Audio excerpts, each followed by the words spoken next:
നമസ്കാരം. മലയാളം SCERT ചാനലിലേക്ക് സ്വാഗതം. 3-ാം ക്ലാസ്സിലെ കാഴ്ചകൾ കാണാൻ പോകുന്നവരെ എന്ന ഭാഗം. യാത്ര പോകാനും കാഴ്ചകൾ കാണാനും ഇഷ്ടമുള്ളവരല്ലേ എല്ലാവരും?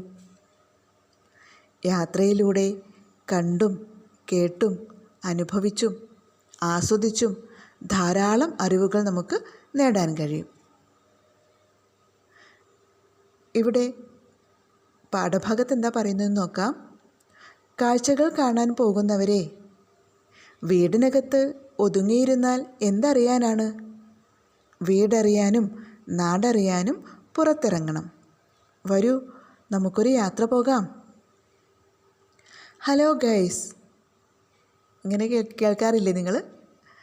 ഇപ്പോൾ വീഡിയോ ഒക്കെ കാണുകയാണെങ്കിൽ എല്ലാവരും മറ്റുള്ളവരെ അഭിസംബോധന ചെയ്യാൻ ഉപയോഗിക്കുന്നത് ഇത്തരത്തിലാണ് അല്ലേ?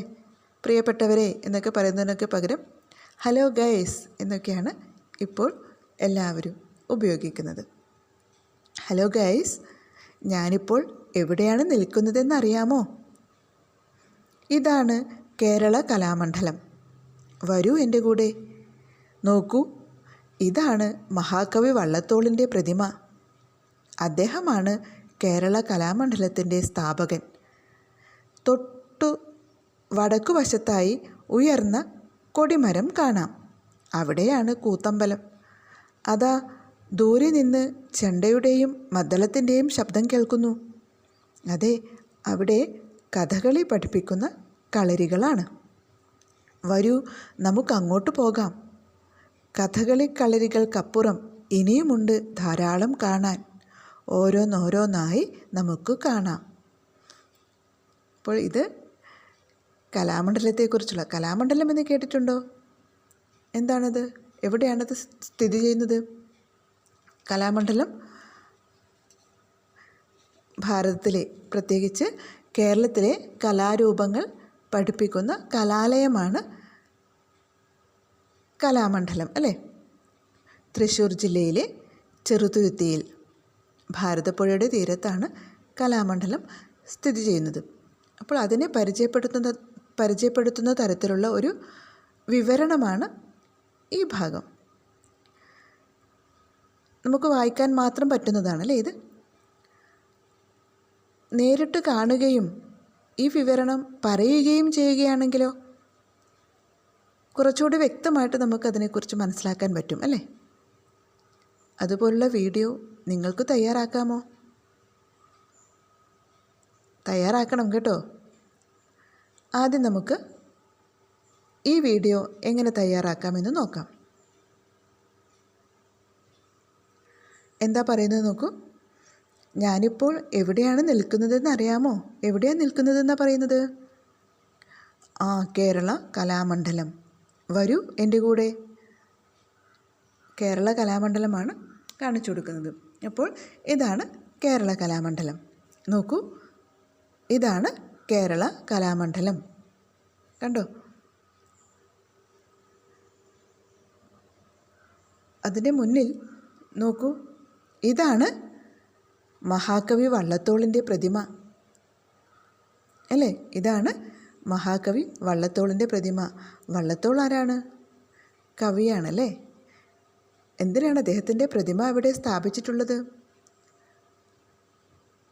ഈ കലാമണ്ഡലം സ്ഥാപിക്കാൻ വേണ്ടിയിട്ട് മുൻകൈ എടുത്ത് പ്രവർത്തിച്ച ആളാണ് മഹാകവി വള്ളത്തോൾ നാരായണ മേനോൻ. വള്ളത്തോളിൻ്റെ കവിതകളൊക്കെ നിങ്ങൾ പഠിച്ചിട്ടുണ്ടാവുമല്ലോ അല്ലേ? കേട്ടിട്ടുണ്ടാകുമല്ലോ. പോരാ പോരാ നാളിൽ നാളിൽ ദൂരെ ദൂരമുയരട്ടെ ഭാരതക്ഷ്മദേവിയുടെ തൃപ്പതാകകൾ. അദ്ദേഹത്തിൻ്റെ ദേശസ്നേഹം തുളുമ്പുന്ന വരികളാണ്. ഭാരതമെന്ന പേരു കേട്ടാൽ അഭിമാനപൂരിതമാകണം അന്തരംഗം. കേട്ടിട്ടുണ്ടോ? കേരളമെന്നു കേട്ടാലോ തിളയ്ക്കണം ചോര നമുക്കു ഞരമ്പുകളിൽ. അതുപോലെ ഭാഷയെക്കുറിച്ച് അദ്ദേഹം പാടിയത് എങ്ങനെയാണ്? മിണ്ടിത്തുടങ്ങാൻ ശ്രമിക്കുന്ന പിഞ്ചിളം ചുണ്ടിന്മേലമ്മിഞ്ഞ പാലോടൊപ്പം അമ്മ എന്നുള്ള രണ്ടക്ഷരമല്ലയോ സമ്മേളിച്ചിടുന്നതൊന്നാമതായി. മറ്റുള്ള ഭാഷകൾ കേവലം ധാത്രിമാർ, മർത്തേനു പെറ്റമ്മ തൻ ഭാഷ താൻ. അങ്ങനെ മാതൃഭാഷയുടെ മഹത്വത്തെക്കുറിച്ച് പാടിയ കവിയാണ് മഹാകവി വള്ളത്തോൾ. അദ്ദേഹമാണ് കേരള കലാമണ്ഡലം സ്ഥാപിക്കാൻ മുൻകൈയെടുത്ത് പ്രവർത്തിച്ചത്. അദ്ദേഹത്തിൻ്റെ പ്രതിമയാണ് ഈ കാണുന്നത്. തൊട്ട് തെക്ക് വശത്തായി ഉയർന്ന കൊടിമരം കാണാം. അടുത്തത് ഇതാണ് കൊടിമരം. കണ്ടോ, ഒരു കൊടിമരം ഉണ്ട് അതിൻ്റെ തൊട്ടടുത്ത് തന്നെ. അവിടെയാണ് കൂത്തമ്പലം. കൊടിമരത്തോട് ചേർന്ന് നിൽക്കുന്ന, അതിനടുത്ത് നിൽക്കുന്ന ആ കെട്ടിടമാണ് എന്ത്? കൂത്തമ്പലം. ദാ അവിടെ നിന്ന് ചെണ്ടയുടെയും മദ്ദളത്തിൻ്റെയൊക്കെ ശബ്ദം കേൾക്കുന്നുണ്ട്. അത് കേൾക്കുന്നില്ല അല്ലേ? അത് കേൾപ്പിക്കാൻ നിവൃത്തിയില്ല കേട്ടോ. അപ്പോൾ കൂത്തമ്പലം ഇത് കലാരൂപങ്ങളൊക്കെ അഭ്യസിപ്പിക്കാനായി തയ്യാറാക്കിയിട്ടുള്ളതാണ് കൂത്തമ്പലം. കഥകളിയും മോഹിനിയാട്ടവും കൂടിയാട്ടവും തുള്ളലും പഞ്ചവാദ്യമൊക്കെ ഇവിടെ അഭ്യസിപ്പിക്കുന്നു ഈ കൂത്തമ്പലത്തിൽ. കഥകളി പഠിപ്പിക്കുന്ന കളരികളാണ്. വരൂ, നമുക്ക് അങ്ങോട്ട് പോകാം. കളരികൾക്കപ്പുറം ഇനിയുമുണ്ട് ധാരാളം കാണാൻ. ഓരോന്നോരോന്നായി നമുക്ക് കാണാം. അങ്ങനെ കലാമണ്ഡലത്തിൽ എന്തൊക്കെ കാഴ്ചകളാണോ കാണേണ്ടത് അത് ഓരോന്നും പ്രത്യേകമായി എടുത്തു കാണിച്ച് അതിനെക്കുറിച്ച് വിവരിച്ച് പറയുമ്പോഴാണ് കൂടുതലായിട്ട് കലാമണ്ഡലത്തെക്കുറിച്ച് നമുക്ക് മനസ്സിലാക്കാൻ പറ്റുക.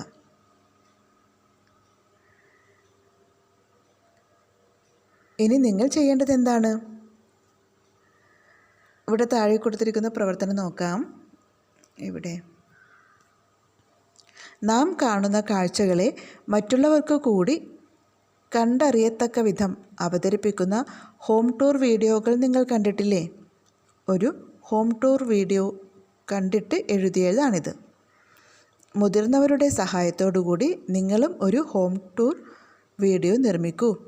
വീട്ടിൽ വെച്ച് നിർമ്മിക്കാൻ കഴിഞ്ഞില്ലെങ്കിൽ സ്കൂളിൽ വെച്ച് വീഡിയോ തയ്യാറാക്കാൻ ടീച്ചർ നിങ്ങളെ സഹായിക്കും. അപ്പോൾ ഇതുപോലെ ഇപ്പോൾ നമ്മൾ കലാമണ്ഡലത്തെക്കുറിച്ച് പറഞ്ഞതുപോലെ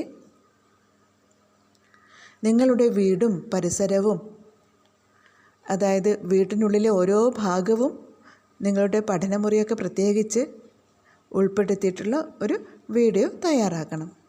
പിന്നെ നിങ്ങൾ തയ്യാറാക്കിയ, നിങ്ങൾ എപ്പോഴും വെള്ളമൊഴിച്ചു കൊടുക്കുന്ന, നട്ടു നനച്ച് വളർത്തുന്ന ചെടികളുള്ള പൂന്തോട്ടം,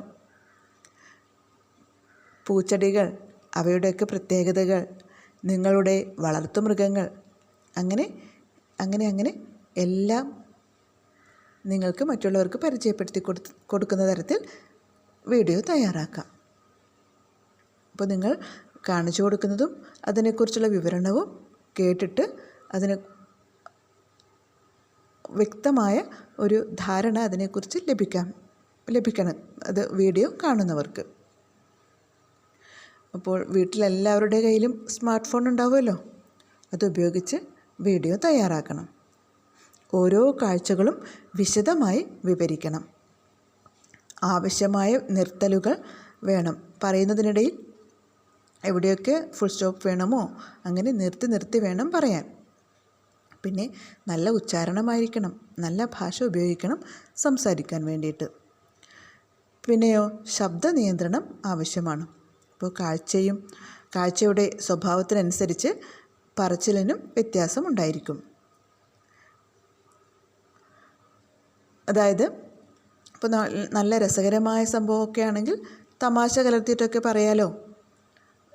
ഇപ്പോൾ വിഷമിപ്പിക്കുന്നതാണെങ്കിൽ വേദന കലർത്തിയിട്ടും പറയാം. ഇപ്പോൾ നിങ്ങളുടെ വളർത്തുമൃഗമൊക്കെ വീട്ടിൽ നിന്ന് കാണാതായി പോവുകയോ എവിടെയെങ്കിലും ഇറങ്ങിപ്പോവുകയോ ഒക്കെ ചെയ്തിട്ടുണ്ടെങ്കിൽ അതിനെക്കുറിച്ചൊക്കെ വിവരിക്കുമ്പോൾ നമുക്ക് സങ്കടം ഉണ്ടാവില്ലേ? അപ്പോൾ സങ്കടം വരുന്ന രീതിയിലൊക്കെ സംസാരിക്കാം. ഓരോ സന്ദർഭത്തിനും അനുസരിച്ച്, ഓരോ കാഴ്ചയുടെയും വ്യത്യാസത്തിനനുസരിച്ച് ശബ്ദ നിയന്ത്രണം പാലിക്കേണ്ടതാണ്.